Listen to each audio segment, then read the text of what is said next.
राजकारण हे फक्त अभ्यासाची गोष्ट नाहीये, तर प्रॅक्टिकल नॉलेज फार महत्वाचं असतं हे शिकवणारे आपल्या सगळ्यांचे नेते म्हणजे माननीय पवार साहेब.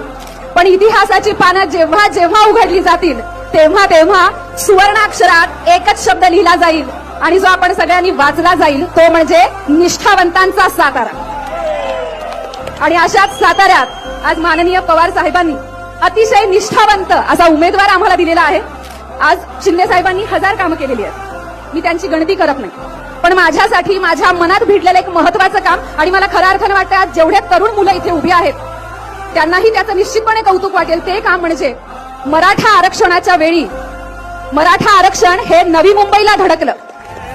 ते धडकण्याच्या आधी आलेल्या प्रत्येक मुलाला, आलेल्या प्रत्येक माणसाला, त्या मराठा आरक्षणामध्ये आलेल्या प्रत्येक महिलेची सुखसुविधा, तिला तिथे राहण्यासाठीची व्यवस्थित जागा, जेवणाचा प्रश्न, हा सगळा प्रश्न जर कुणी हिरिरीने व्यवस्थितपणे मांडला आणि त्याच्यावर काम